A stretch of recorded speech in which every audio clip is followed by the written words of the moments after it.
welcome you to Dramatists, an artistic home and laboratory for playwrights, and our now annual Town Hall admissions information meeting. So thank you very much for your interest and for coming today on this nice, hot, sticky summer day. I think before we get into the meeting, we're going to give you an overview of the process. We can give you nuts and bolts. We have people here who can both field questions regarding the lab and how it works, both from the playwright's perspective, from the lab director's perspective, and also these are people who have served on the admissions committee and can give information about that. So let's just introduce, I want to know who's in the room, and then we'll get started. So we'll go this way. I'm Andrea Thome, playwright. Just finished my 7th year. Not yet. Clearly I am. I'm Madeleine George. I'm also a playwright. I'm entering my 7th year. And I'm John Steber. I'm the director of the Playwrights Lab. Yeah. My name is Sebastian Arteta, and I just recently collaborated with Andrea with the project called Troy at the Public Theater. Was part of the Accolade Ensemble, and it's an honor to be here. My name is Whitney White. I'm from Chicago, working in New York, and my last show I just did at Artist Nova, and found you guys through a mentor of mine who was very kind and referred me to try and apply. Who is that? Melissa Keefe. She's a former staff person as well, and does great people. So. I'm Ben Gaston. I'm a playwright. Hi, I'm Kimberly Howe.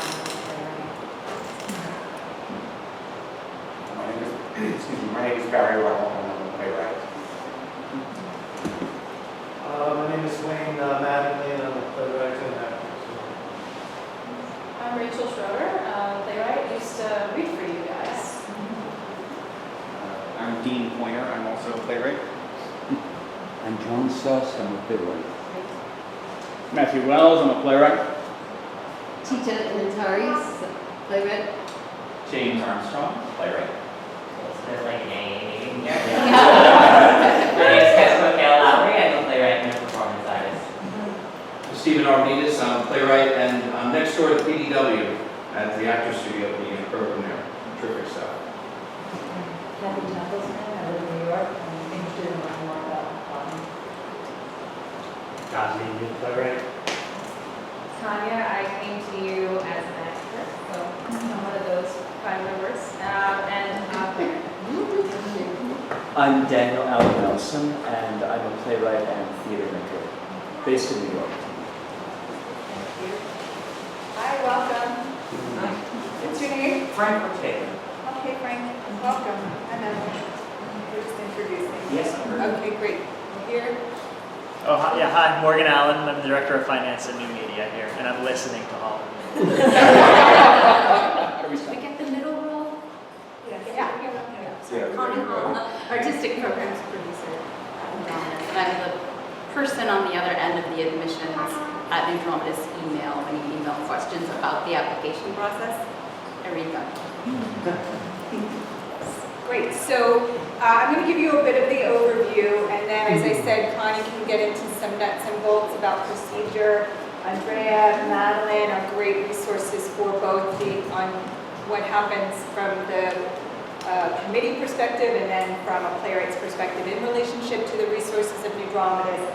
And as John said, he's the director of the Playwrights Lab. So this can be really specific to admissions and the application process. It can also be really general about how New Dramatists works, what's available, resources for playwrights, etc. So let's start with the overview of the actual admissions process, because as you probably know, or if you don't, we've just opened a window where we're accepting applications from Wednesday, July 6th at 10 a.m. Eastern Standard Time. And we'll be accepting them until Wednesday, August 3rd at 5 p.m. Eastern Standard Time. So this is a window during which you can submit your materials, and then go about your business. Because it's a very long, intricate process, as some of you may know, very, very, considered and deliberated and discussed process. And so it's send the materials and then, like I said, just go about your business. While we're accepting all the application materials, we're putting together a 7-person committee. The 7 people usually consist of 3 current resident playwrights, 2 alumni, and 2 outside professionals. Those individuals change completely every year. So it's a different committee, reading and evaluating the work every year. But that's the basic composition. And we build that committee very intentionally and very deliberately to try to create as broad a reading spectrum as possible. Because we get, we've gotten anywhere between 360 applications to 536 applications. It's a very wide range of work and style, and we want to make sure that we have people on the committee who can receive that material, read it, evaluate it, and discuss it in the room with their other committee members. Those committee members are basically charged with thank you. I forgot to have my makeup done before. What is it? Thank you. I'm organic. Organic material here. So the committee's really asked to, they commit to essentially a 9-month process. So while you're going about your business and committing to, they have committed to reading 10 plays every 2 weeks until at least 1 play by every applicant has been read.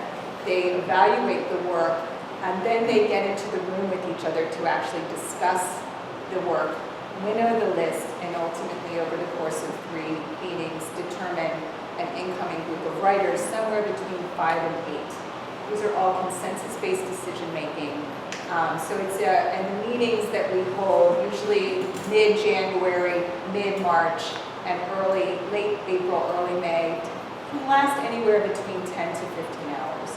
So it's, as I said, it's a deeply considered process where the work is always in the room. So as people are reading individually and making a recommendation about what to do with that work, no actual decision is made about anyone's fate until it is discussed in the room in the company of those other committee members. And that's where the consensus comes into play. The staff does not participate in the decision making. Rather, we facilitate the process for those 7 people to read, evaluate, discuss, forge consensus as a group, and then make that very, very difficult selection about who will be offered those 7-year residencies. So that's a general overview. Are there any questions about that portion before we sort of get into the materials and more nitty-gritty? Okay. Great. Elise should have greeted you at the door with 2 pieces of paper. You don't have to drop them on the way out. This puts you a step ahead. Because the first step in the process is to download these documents, so you have them in your hand. So as Emily said, the window's open. It opened yesterday. It will stay open for 1 month. As applications come in, staff reviews that for completeness. So we do, just check to make sure everything got here. For that reason, it really behooves you to apply early in the window.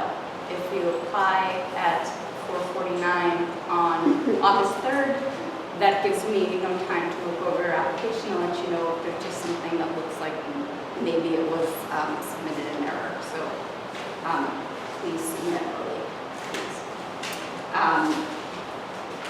I'm just going to step through what is pretty much outlined here for you on the New Dramatists residency application information sheet.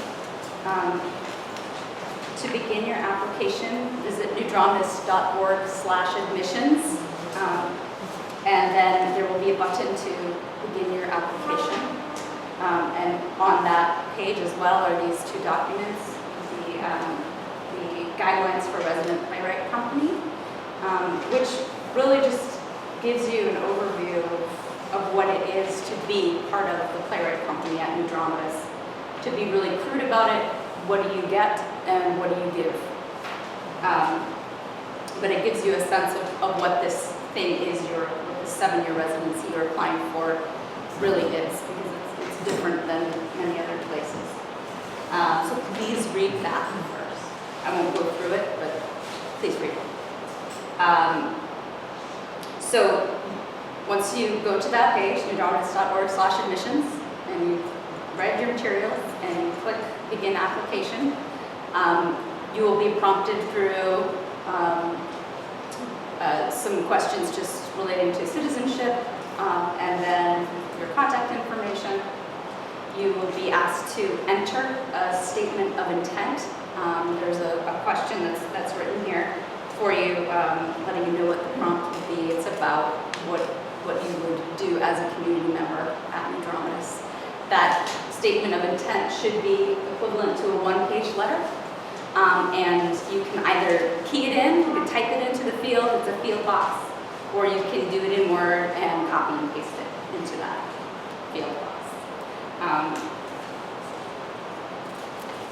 And just kind of as a coda of what Emily described with the review process, that letter of intent really comes into play towards the very end of the process.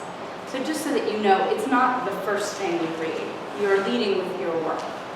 So the panelists are seeing, first and foremost, your A play. Then as you progress through the process, they'll read your B play. At the very end, the second half of the final meeting is when those letters of intent come through. So it's really an opportunity for you to provide context for your work, not to introduce your work, if that makes sense. It's also, just to add on to that as well, and thank you for bringing that up, because just to also clarify, the first 2 meetings are focused on the work. All the discussions are only on the work. There's no candidacy issues, there's no, your bio is available for the committee to refer to, but it is not a determinant in any decision, so it's all the passion and heat around the work itself, the committee. Thank you.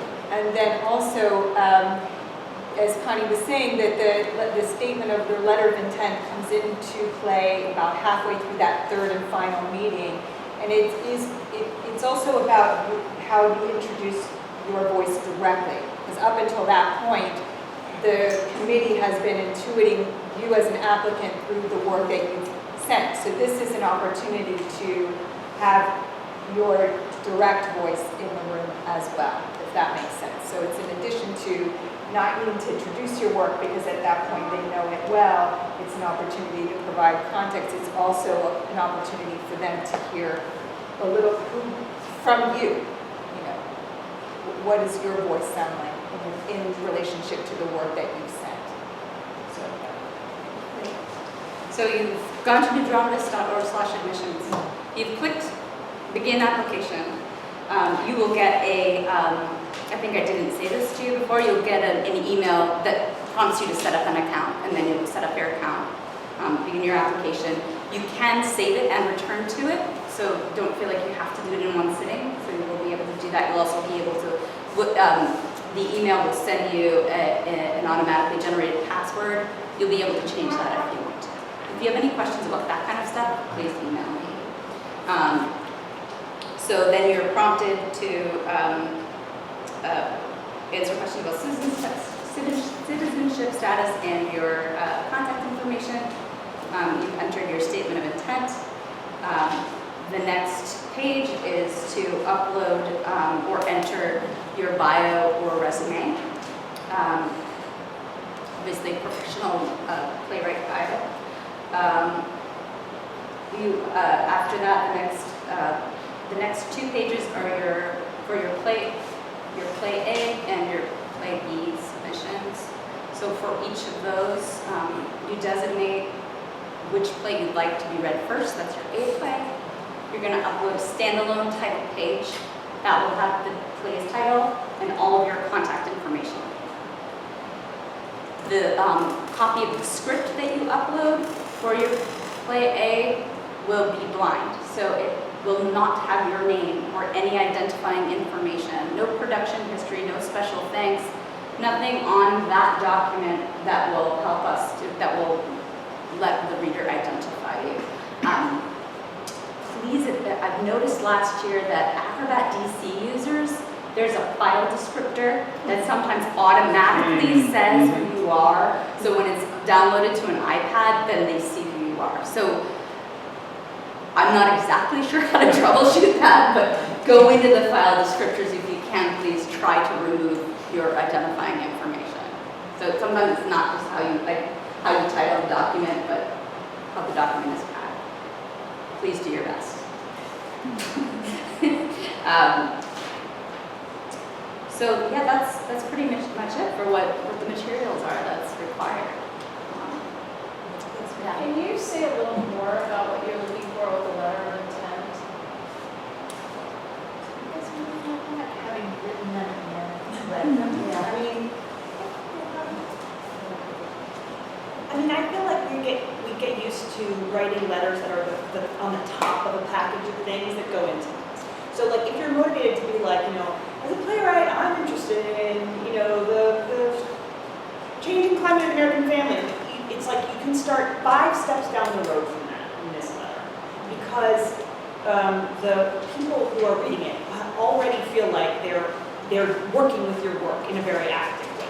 Yeah, at that point, you're a finalist, and you're probably one of what would have been a finalist pool of maybe between 20 and 25, but at the point that those letters are read, you're one of maybe 15.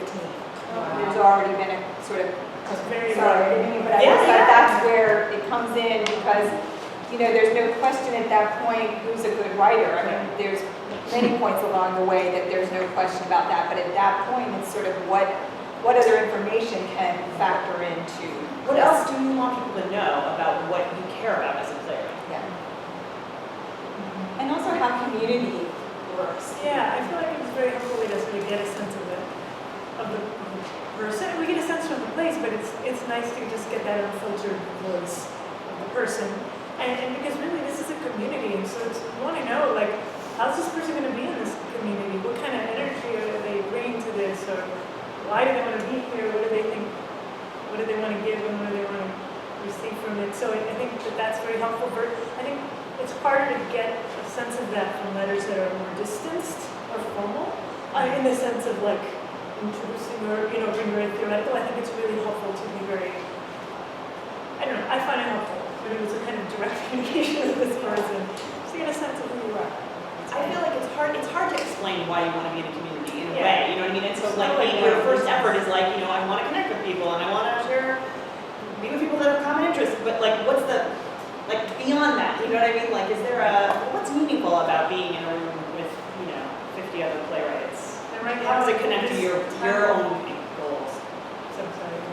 And also like at this time in your life.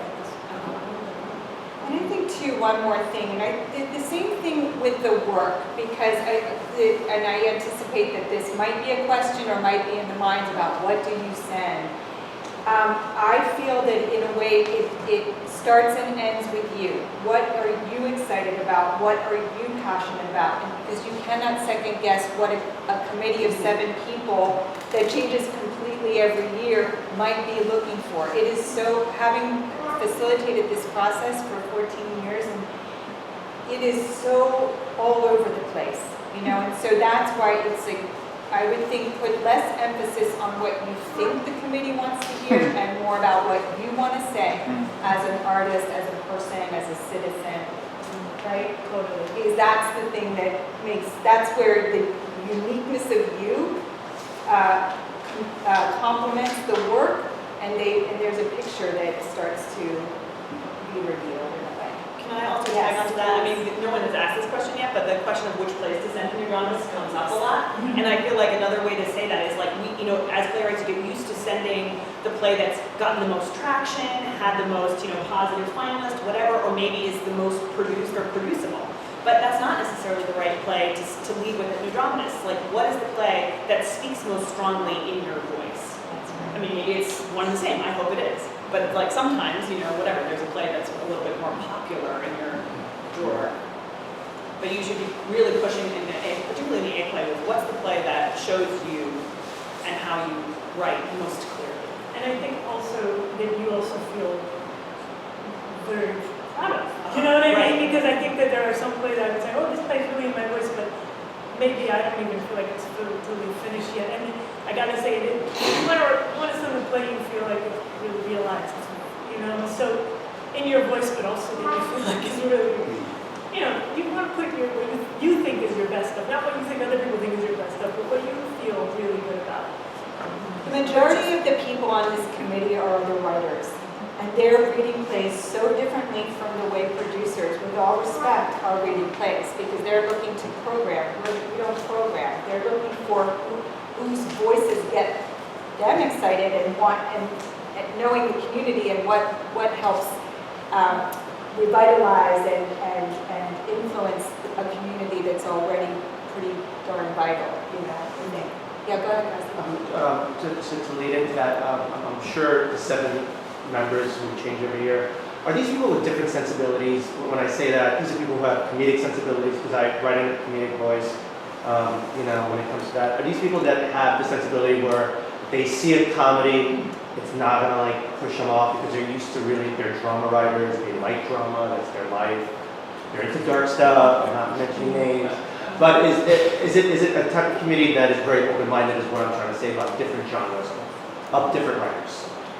I definitely feel that, for Yeah. sure. I mean, I wasn't They're always like that. They're always different. In that they're made up of 7 working professionals in the theater who come from just naturally different perspectives. And then we have to come to consensus on every writer. So there's always there are people advocating from many different perspectives in that room. I remember getting excited. I remember getting excited in terms of comedy. You know, like very. I think there's a very thoughtful. At least I experienced a very sort of thoughtful way of like really taking a writer or a piece for what it was trying to do, but not in any way thinking it has to be this way or that way. I mean, I know when I played, I sent like a very dramatic play and a ridiculous, stupid, gross-out comedy, physical comedy. You know, and I get completely opposite, and I think people will probably think like this is the same writer. But I found it very exciting when I found out that 2 very different plays were written by the same person. You know, that was also exciting to see. But yeah, absolutely, I wouldn't be shy about it. If that's the work that you're excited about, and you feel like that's your voice, absolutely.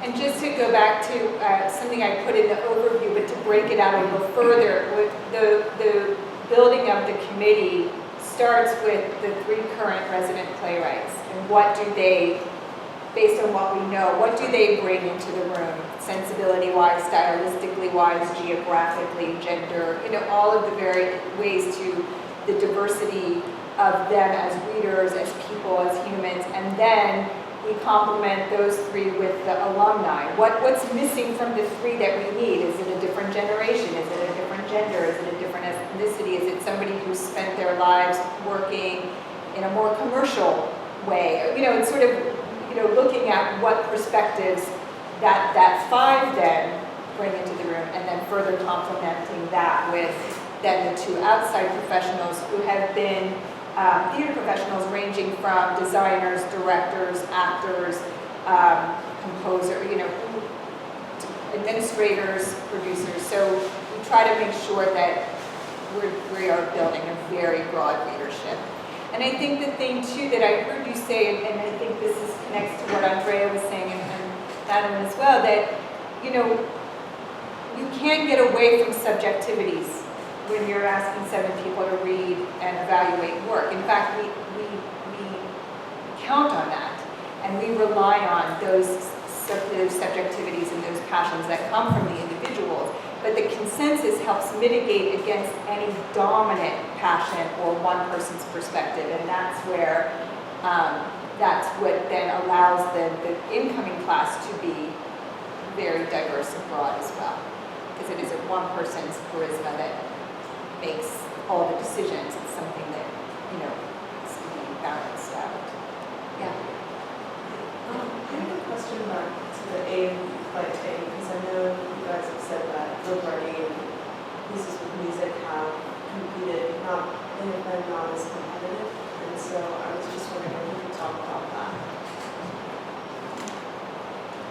I mean, I could speak to that a little bit, in that what we have as what you submit is the words on the page, and that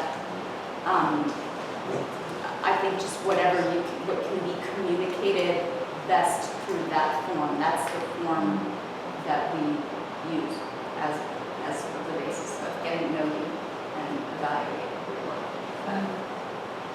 But there have been people who have been people who author through text and music.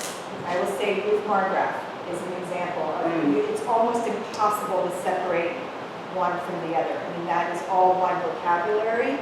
So that's just something to think about. Is that the fullest expression of your voice? And you know, we are working on ways to submit music because I feel like if you're going to use a libretto or a book, that's part of the experience of that particular piece, right? So the music is useful to have. People often on the committee will say, well, this is a really interesting book, but I really wish I could hear the music because that's the experience of that particular form. You know? So that's helpful. And I think back to what was said before that, you know, you want to submit the materials that you feel speak about who you are as a writer the most. Are you also a composer? I am. Oh, so you're really, that's your vocabulary is music. Okay, great. Then I think that's a strength. If that's your strength, then lead with that. Ruth Margaret. Thank you. Beyond the A and B, how interested are you in the letter of intent about what we want to work on? Which may be very different. I'd be interested. I mean, I think it's whatever is if that's what you're passionate about at this moment and sharing, then talk about it. You know what I mean? If you are passionate about talking about something else, talk about something else. I think there's such a range of letters and they can be so helpful in such different ways. So I don't think there's a rule about that, but if that's something we're excited to share, I look forward to that. Yeah, I mean, I feel like some people bring community building spirit in a very strong way to a community organization like this, and other people, like, they bring a kind of their ambition on behalf of their own career in a very strong way, and like these things work together in an artist organization like this. So that's, if you're feeling like your next move as an artist, yeah, I think it's interesting. It might be in the application thing, but on your resume, I was wondering, is it a one-page limit or two? And then can things go on there like performance work, other kind of theater work, or does it have to be exclusively playwright related? I think that's up to you. It's a document you can upload, so there's no page limit on it. And I just want to take that opportunity to, you know, the resumes or the bios tend to be information versus determinants in any decision making. So if it's part of your story, it may be referred to if somebody says, I feel like I saw them, are they an actor too, or are they a performer? That's where the resume would help verify something that the committee is curious about. But it would not be looked at and say, oh, look, he won 10 prizes, let's let him in. You know what I mean? It sort of works more to help verify or clarify you know, the questions that may come up if somebody has a feeling about knowing you from another context, but it's not used to, you know, leverage. I feel like we went through a lot of reading before we ever knew any names, who anybody was. That whole first cycle, which is a huge amount of plays, you don't know, you know. So again, even that access to that information comes later. It's not determining at all, even at all in that first round. So September to January is a totally blind leg of the process. Can you say more about, you had said that obviously you guys read differently than producers do. So I'm curious to know more about what the criteria are. Obviously, yeah, it's good. But I mean, I'm just curious if you could share more about what you guys look for and how you do end up coming to consensus. I think it's so individual. I honestly, it's it's true that the committee is a different organism every year, and a different group mind every year. So it's hard to say exactly. I was just going to just, thinking, I think that's a great question, but when you think about what producers are looking for, so sometimes the play has to come in under 2 hours. Like for a producer? For a producer, I'm talking about for a producer, or they have a season they want to fill out, and they need a play that's a comedy, or they need, a family drama or whatever to fill it out. So here, that's not the case. So if you send something that's a 5-hour play, it's okay, great. If it's got 20 characters, that's fantastic. Do you know what I mean? Yeah. So that there's lots of ways that the point is that we don't have all of those. We don't put those borders around them. We don't say that this needs to fit neatly into something. So you should feel free to submit anything that you really love and that is really exciting, and that might be challenging, but that actually may ignite some interest in the committee members. I want to build on that too, because I think that this is, I think it's very easy to get into that the 5 to 8 who are offered residency are good, and the other 400 are not. Believe me, within this pool, there is more good writers than there are bad writers. And so it's never simply, this is good and this is not. It's really about the passion for the voice. And that's why it's so different every year. And that's to the point that Madeleine made, that it's such a different organism, because the plays resonate with people very differently, and I've seen it happen. I mean, it's remarkable to me as a person who has to sit with my poker face and on my hands and listen to how differently people respond to work. And that's, I think, can be a source of frustration. It can also be liberating, because you can't guess how much someone might love your play and another person might not. You just have to go with what you feel represents you and you feel the strongest about, and hopefully that ignites within, at least 1 or 2 people, and then hopefully all 7. That's, and the Dramatists doesn't impose any criteria for them. So we're not looking for anything except electric voices and the people who are challenging the field and who are doing what they do really well, whatever genre, whatever style. So that's why, and it's also why I will also take the opportunity to say, people apply multiple times, because you don't know when you're going to meet your committee. I've started saying that because, again, the reading can be all over the place. What one person loves is not always what another person loves. So there's more good writers than there are not good writers in the group, and there are many, many, many good writers who have to get cut in the process, because that is such a narrow margin at the end. But in a way, this is great. I mean, if the only thing that you can gain in this system is your own integrity, then you're in great shape, because it means that the process of applying to be a dramatist, if you do it right, is good for you, because it puts you in a position of articulating clearly what you're all about. That never hurts you, That's right. And it's true. It's like a bummer to say it at the beginning of the process, but it's reasonable to apply many times because of that.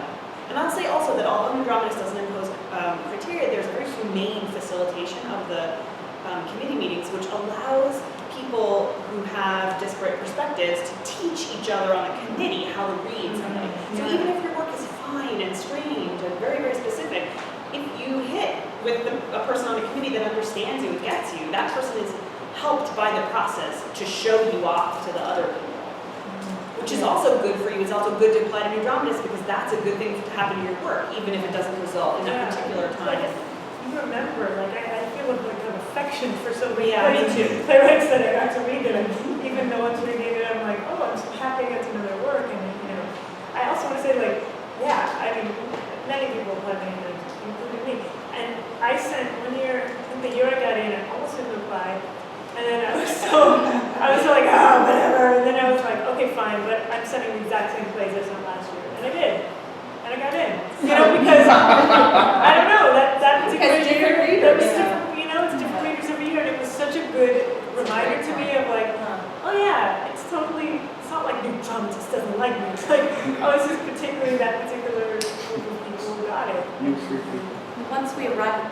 first in-person meeting, every play is discussed. So it's been read by someone and it's discussed before any decisions are made about the work. And there's something in that discussion that Emily especially helps the panelists to uncover what their values are. And so together they start to actually articulate what their values are as a panel. But is comedy something we really want to see in this group? I was wondering if at any point it helps you that you've applied 10 times. Like does it, does anyone say, oh, this person got really close last time, or give them a break? Readers don't know. We don't know. No, We do not disclose that information. No. And everybody starts at the same place. You kind of go back to the same place. And because, For better or for worse. Yeah, for better or for worse, we don't disclose it. If people ask, that's a withholding of information, because it's not really relevant. Yeah. Esther? I think I already know the answer to this based on listening so far, but in terms of scripts to be submitted, would a script that's written, for instance, for a solo performer be eligible, or is that not? Awesome. It's definitely eligible, sure. We've had, I would say, most recently, Dale or Landersmith applied with 2 one-person plays, and they're beautifully articulated even on the page, and then obviously her articulation through her body is the experience, but they still live in a text form. And I think Taylor, Mac also, and Dean. So yes, so the answer is yes. And Corinne. So many examples. So yes. I would say for current and former resident players, they've been like, I know you do solo work, but not knowing what people submitted for their plays. That's a good question. Yeah, but yes, definitely. Go ahead. I'm going to here. Hold your. Go ahead. Could you talk more about voice? It's so hard to describe what a voice is, but the voice of a playwright and how that is in consideration for applications and being here. Great question. I guess there's not one voice, you know what I mean? So it's just when I can think of so if I'm reading, one of the things I do as I read is I start to write down the lines that leap off the page. So they may have a strong image, an incredibly well-observed piece of realistic dialogue, a funny joke, a devastating insult. You know what I mean? It's some kind of sticky or prominent use of words, and that I feel like it can really range across the whole thing. From something that's so spare that it's striking to something that is so lush and chatty. It's what's the contour of the shape that your language makes on the page. or your theatrical, it's like or your theatrical imagination. You know what I mean? Maybe this isn't text. It's really somehow it's movement, but somehow I'm getting that from this. You know what I mean? And they're creating they're speaking in a way that this is a language that's their language, and I'm getting a sense of your theatrical language and your theatrical imagination, whatever that is, which is going to manifest in a bazillion different ways because we're a bazillion different people. So I know that's not a very satisfying answer, but I don't know how else to. Oftentimes I've been starting to read, I'm like, either this person is a genius or they're totally out of control. I have no idea. And then I keep going, and then you keep going a little bit and you find out. And often it's that's the early sign that the voice is really strong. But I think also if you look at sort of all the different dramatist writers and how varied they are and how these amazing voices are coming at you from all these different ways, I think that's one of the reasons why it's so difficult to describe what that is, because in fact there isn't a new dramatist writer, right? There's very, very different types of writers who become the dramatist members, and so quite often those, whatever that is, however you want to describe that voice, this one is this, but this one is something that's very, very different. So. And I think it is also, I think this is too, that it's something that the committee, as I used the word intuit before, that it's in a way that if it's something that's vibrating for you, that's within the play, that tends to be something that the readers respond to as well, that it's something that's being born of your creative imagination, that feels alive and sticky. I love that, that people, want to kind of grab onto.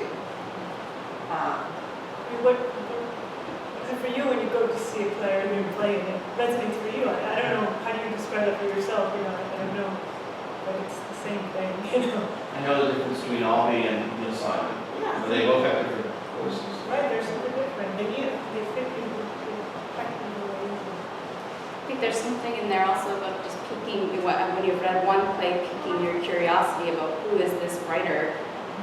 I would love to be in a room with this writer. I would love to read another play by this writer. Or, I'm not so sure about this, but there's something about it that's compelling me to just, what is this inquiry this writer is pursuing?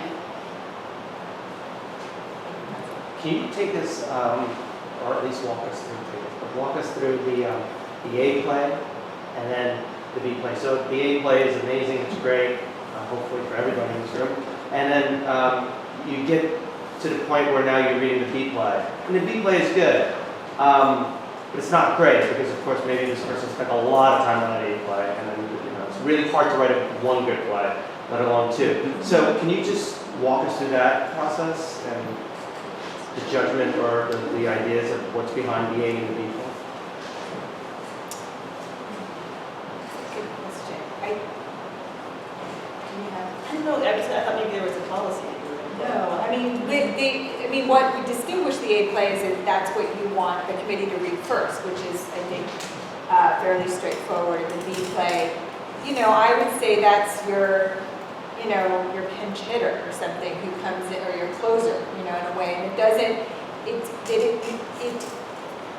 it will be read second, but I think it's still something that you want to complement what you led with, that you end or follow up strong as well, even if perhaps it's a newer play or a different play, but that it also helps deliver maybe a more vivid look at your palette, what you're working on. So I think, the question, sometimes underneath that question is, do I do contrasting plays? Do I do similar? And I think, again, that still lives in that. It's really up to you and what you feel strongest about, and not spend so much time second guessing, but to make sure that you feel strongly about both plays, because that could be a very contentious conversation in the committee work. It's like, I love the A play and I don't love the B play. What do we do with that? It's never, an outright rejection or anything like that, but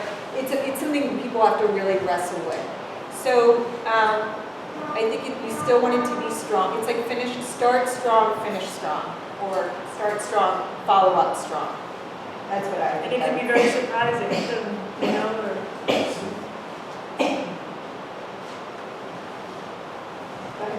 how much information do you want in terms of, like, for instance, character description, setting, that kind of thing, or should it just be starts with scene one and here you go? Whatever is best for your play. I'm sorry. Whatever is best for your play. where do you start reading? Because some readers will have different opinions about that. I will say just practically, that sometimes character names and descriptions is useful, especially when people are reading probably 100 plays. But I think if your setting becomes self-evident in the play, or something like that, maybe not. You don't need to spend a lot of time with over-explaining that. But I do think sometimes characters can help just to orient people as they're reading hundreds of plays. They're kind of like, oh my God, I'm in the middle of this play, and then I want to refer back to the character, and there isn't one. That could be frustrating. That's part of why it's very important on your blind script copy to put in the header of the document the name of the play and the pages on it. Yes, just because it helps reinforce what play am I reading. If you've read 75 plays, it helps you remember, oh, that's this. Hi, what's your name? Hi, my name is Daryl. Hi, Daryl.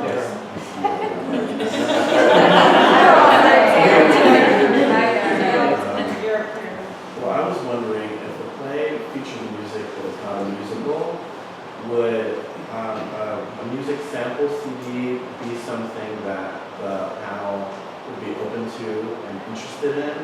Because it would just save you time on Spotify? Or is that something that, it's all popular music, or is that something that is just unnecessary? It would just be sort of more work for you if it's not a musical. So it's all popular music, and is it referenced in the script? It's referenced, and there would be like a clip that plays repeatedly that the characters manage or deal with in some sort of way. Is it helpful to supply that sort of material to If you you? feel like it's necessary for understanding the work, then great. The way that submission works, I'm glad you asked, is that after you've completed your application, submitting all the required materials, you'll get a confirmation email that has a link, and you just click that link and it opens a new form which enables you to upload 5 tracks, either MP3 or M4 files. Like if it's a crucial part of the storytelling, is that what you're yes. Yeah. Cool. Thank you. I'm going to go here and then we'll come up with her. Just a question about submissions. You mentioned no translations or adaptations of previously published material. Does that mean you can't use either literary characters or characters from other plays in a new fashion that has absolutely nothing to do with their source material? Yes. For instance, let's say there are about 300 unknown Greek tragedies, but like some of them include Ajax, some of them include Achilles, but they're not necessarily stories about the Trojan War. But a play about that would not be an adaptation? Yeah. No?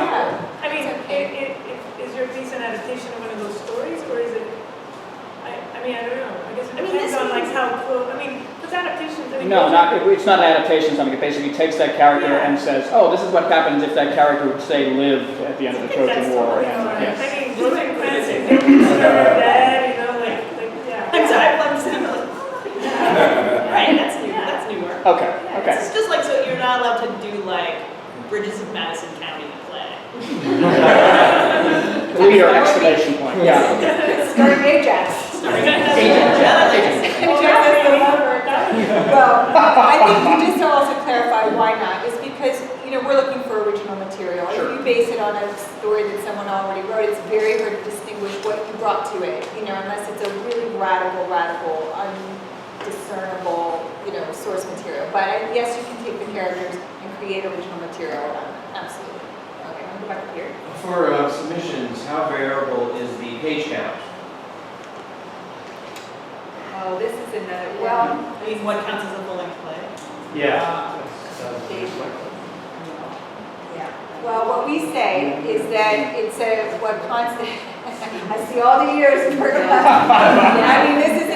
is a very hard thing, and every year we talk about it. We talk about it from administrative side if it's discussed in the panel. So what we say is that the play is full length if it constitutes a full evening of theater, which means that I would go and I would experience it and feel satisfied, whether it's an hour long or 5 hours long,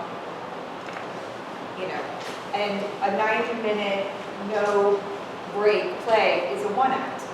It's a full length 1-act, there's no break. So these are hard. We're in a kind of, I think, transition around length of plays and things. But I'll just use a specific example. There was a playwright years ago, Joe Goodrich, whose plays, if you look at the page count, are somewhere between maybe 40 and 60 pages.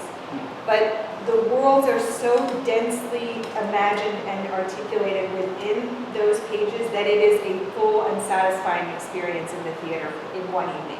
It doesn't feel like I would be, there's somehow something incomplete complete about it if it was only, 45 minutes long. They feel complete. So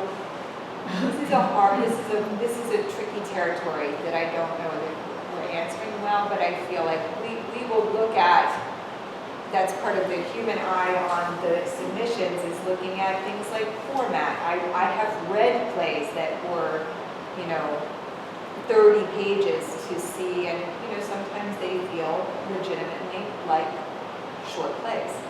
And then there are others where like, oh, this is really atmospheric, there's, that those feel like full lengths. And then we sort of leave it to the committee to sort of tease out a little bit around what they feel feels satisfying as full length plays. So you said if it does not have an intermission, it feels like a one-act play which is not submissible? No, I was saying I'm sorry. So, this is when we started going to, people would ask, oh, is a 90-minute play without an intermission a full-length play? Because there's no act break. And the answer is yes, that's a full-length play. It's not a 2-act play. It's so yes, that's submissible. We don't have like a page cutoff where we say as administrators just reviewing the submissions for completeness, like this is a 20-page script, it's automatically ineligible. We don't have a cutoff number like that. They get flagged. But they get flagged. We'll look at them. But what we do try to sort of provide you is some benchmarks for what's competitive. That many people are submitting, just that a full length play is often a 90 to 100 page document. That's typical. That doesn't mean that that's a requirement, but it might surface in discussion of the work, is the point that it's like, if you're looking at different things, is this full? Is that, I don't know if that was. Like Joe, you read sometimes read something that's 30 pages, but it's like, whoa, this is enough, like, I don't even know if I could see something else, like, you want to take, it's enough to take in, and so I don't think there's a, we're figuring it out, but that's why we put our eyes on those, just to sort of see, is this a one-act or is this a short play masquerading as a full length? And we sort of look at those things, and it still is very much in the realm of the human interpretation, and then committee discussion around. But there are some things that are very clearly short plays, and those are then ineligible. Or there's like 3 10-minute plays together. Look at those things. Yeah. So this may be a harder one to answer, but because we talk about community, and that would be the whole goal of putting it on a program like this, is besides the list of obviously what is offered, any real life examples of how that energy goes? Like if I'm working on something and I want to invite one of the playwrights that I admire their work to come to, how does that cross-pollination actually work during this process in that way of organically, people listening, sharing, working, advising, helping, all of that, beyond the kind of the list. I just wondered in real life, over that, to start your time, some examples maybe of how it works.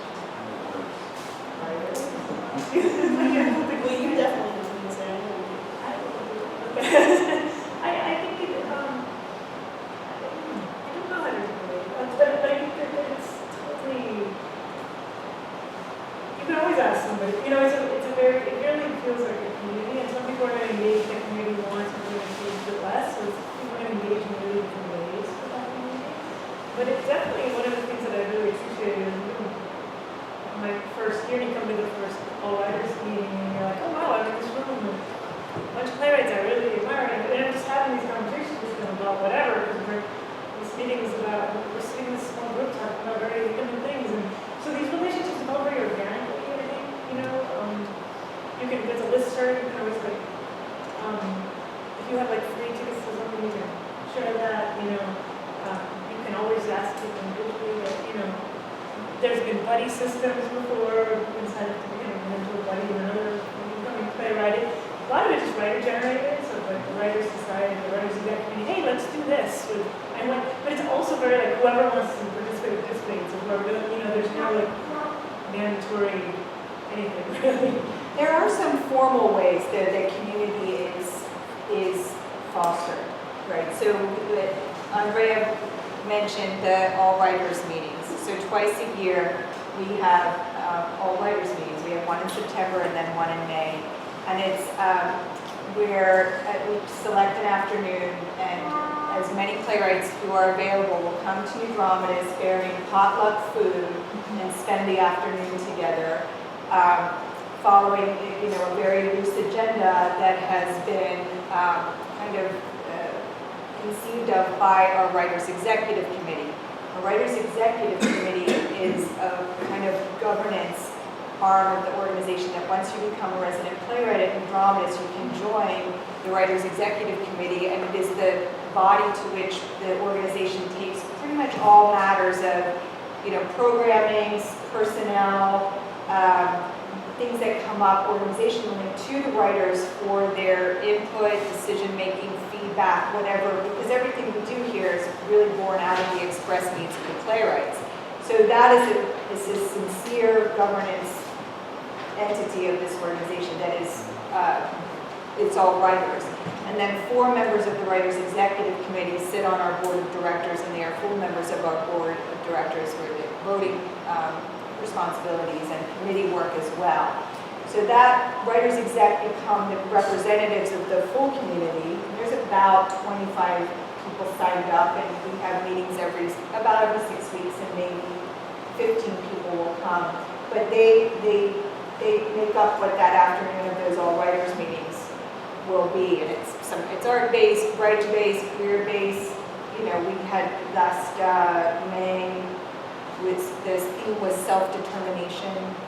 So those are some ways that they kind of, instigate community relations, and then out of that, it really happens organically. But they're in each other's work. They function as resource playwrights in response to workshops. They're sometimes in each other's. The dean was in Andrea's work. Andrea's read work of other people. So those are sort of organic outgrowths of what is both organizational value and then with these programmatic ways that the community. There are a couple.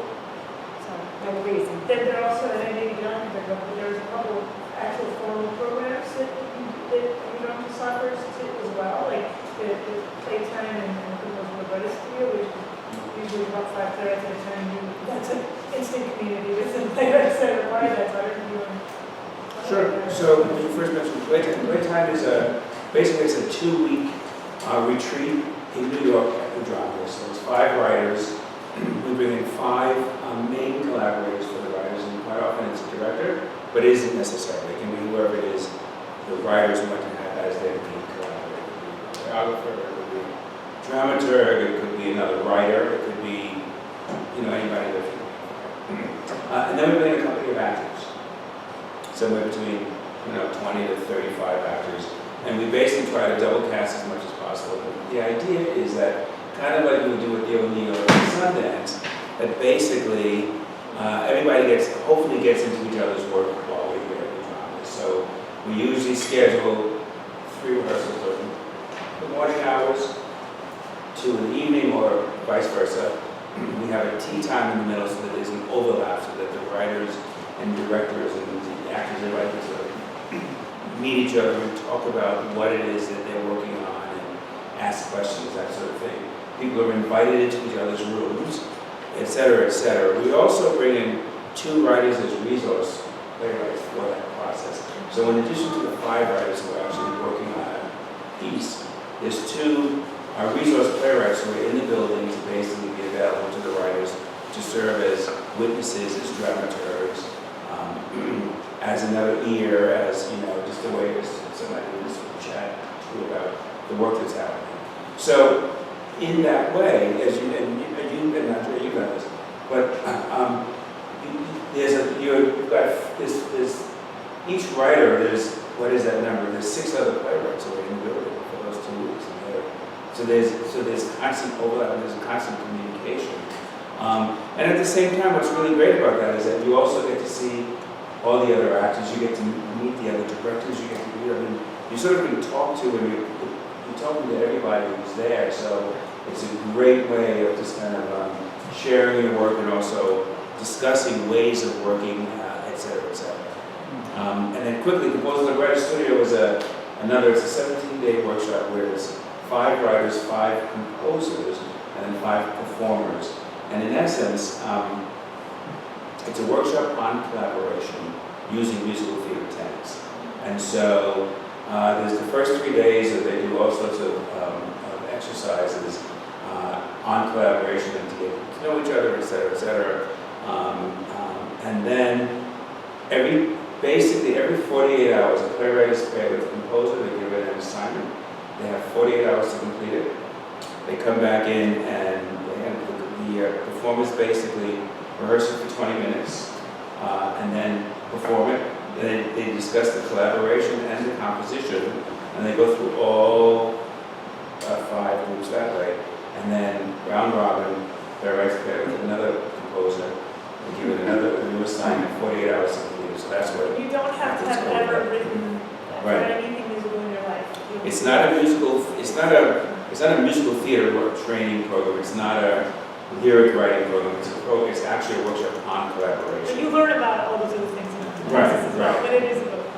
I'll just say also, playwrights and dramatists trade information about health insurance, agents, writing for TV and film.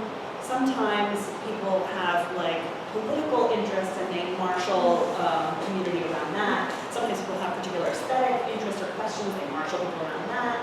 There's drinking, there's hanging out. So it's like all the ways that you would dream of interacting with other people that are in your field. John? Yes, I'm not clear. How does the resident who's just finished a play, how does the resident get actors? Get actors? Well, we know a lot of actors. So part of our job is to actually bring in any collaborators or writers interested in. So a lot of that is casting. A lot of that is bringing in actors. But we also help locate directors, any other, and together we brought in, journalists and jump in here, journalists and mathematicians and priests and someone doing a clown workshop and Irish step dancers and et cetera, et cetera. It's kind of whoever, in addition to composers and directors and music directors and dramaturgs. So it's really, whoever the writer is interested in having in the room is who we actually work to get here. And we do it together. We do it, it's a community process. So we always talk to the writer and the director first to see what is they're interested in having in the room. So you find the actors? And yes, we do. We do a lot of that, but also the writers know a lot of actors and they're directors. Right, okay. So it's a combination. We do a lot of it, but we do it jointly. All right. One of the things that you guys also mentioned is, you're fostering this really great community is also the playwright or PCE. So you also help out with commissions, and how does that work, the process of recommending a playwright for a commission once they're in New Dramatists? Yeah. The work here that we would do on behalf of the writer is advocacy-based, not agency-based, right? So in terms of what we are always looking to keep the conversation about new plays and playwrights on everyone's radar in terms of field colleagues, both in New York and also nationally. So we do that in a number of ways through, our email, our calendar email on a monthly basis in terms of what's going on in the building. We do a lot of outreach to our field colleagues as well. And then we also work with the writer that if there are theaters they're interested in meeting or knowing, we might make yet another sort of overture towards that literary person or the artistic associate to come and hear that work, to become acquainted with that project. But in terms of how you develop the relationship, you are in the position of driving both your development through the course of your 7-year residencies, as well as the relationships that you build with field collaborators and colleagues. So we might help that, act as a conduit for you to meet somebody, but then what you do with that is take it is through your own agency and relationship to them. We don't, just because it may come up, or we receive no remuneration or anything there's no compensation from your work or in any kind of transaction. So it's all about advocacy and making sure that, you know, that our theater stays vital because of the way that they're programming and meeting people that they can then hopefully build a relationship with. That makes sense. And actually, an interesting thing too is like when, you know, prizes or things come up in the world that are like, oh, and they ask organizations to nominate someone. The way New Dramatists does it, which is so great, they just say, who wants to be put into the hat for this? And you literally, your name gets put into a hat. And they pick out of a hat, and that's the person that's, I mean, so it's very egalitarian. Yeah, that's a good, thank you for saying that. And just we also have the writer's work is on the shelves in the library up here, which is public library, from 10 to 6, Monday through Thursday in the summer. And their profiles are on the website as well. So, but they populate the shelves of the library. They decide what plays go up there. They also decide what goes on their profiles online. So there's like a repository for the work and for biographies of the writers on our website and in the building. But it's really up to the writers to populate those two spaces. We talk a lot about New Dramatists. It's a new play development lab, but it's really also about playwright support, you know, and in a way you become a resident playwright, you're then placed in a position of leadership, both in terms of your development, but also how you interface with the field. And we help support that and act as conduits. And really, you know, the keys are handed over and you're driving the car. So that can go in any kind of direction that you need it to find homes for your work and things like that. That's okay, great. So you're welcome to laugh, and that is my punishment for looking at things from all angles. So that question is really great, and it makes me wonder, is there any downside?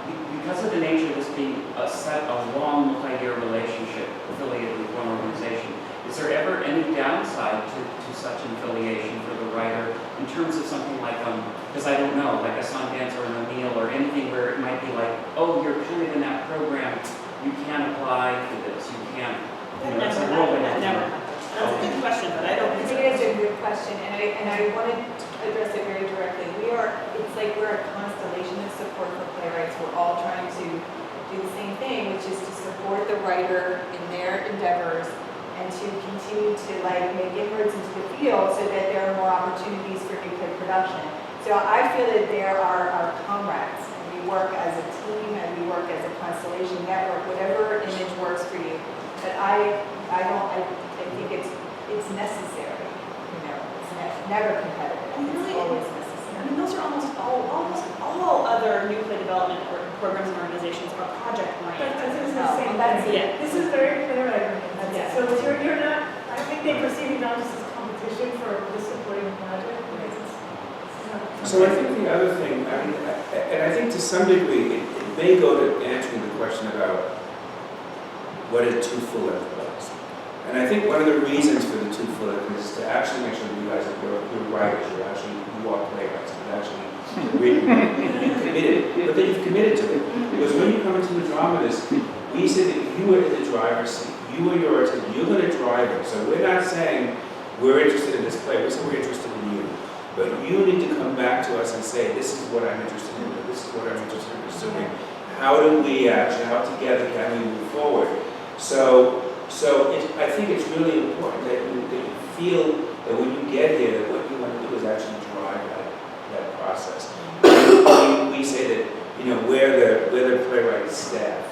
And so I think that's just an important distinction, that in fact, we're not project driven. We're actually driven by the playwright's desires and helping them find ways of actually making things that they're interested in exploring happen. We're actually, as Emily keeps saying, we're the conduit for that.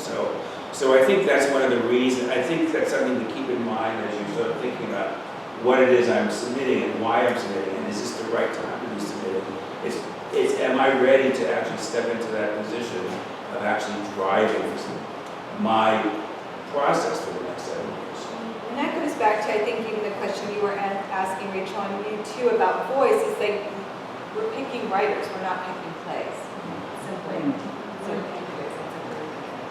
anything else? Yeah. When I pass outside, it says featuring the work of Joe Smith. What does that mean? Or our playwright today is, I'm sorry, I can't remember, but it's on the board outside. Working in the building. Yes.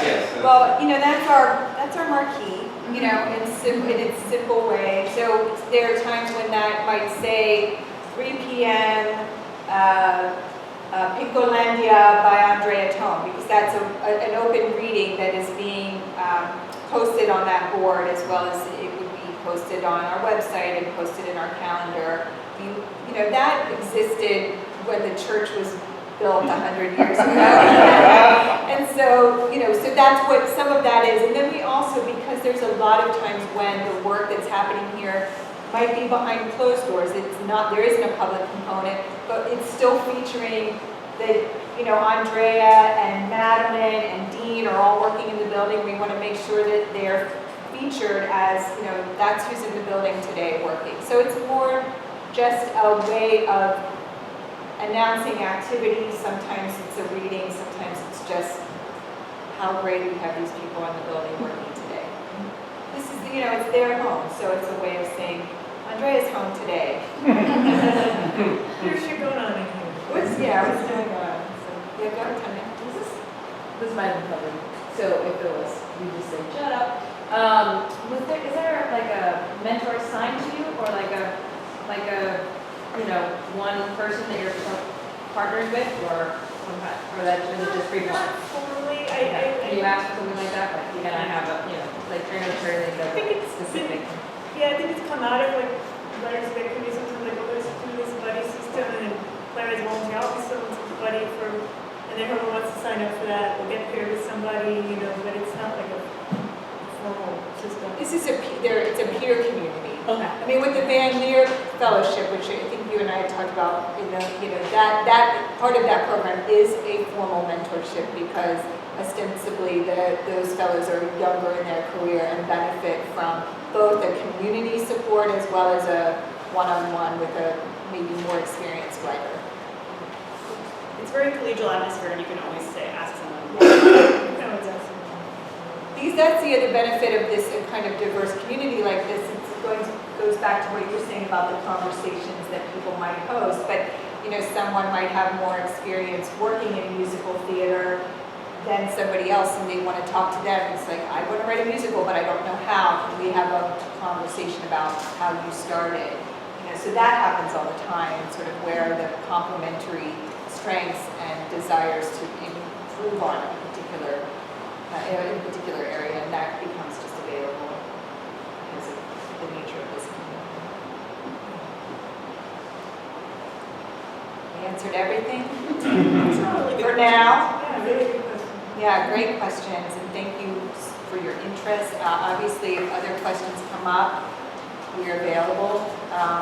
Thank you guys, John, Madeleine, Andrea, Connie, Morgan,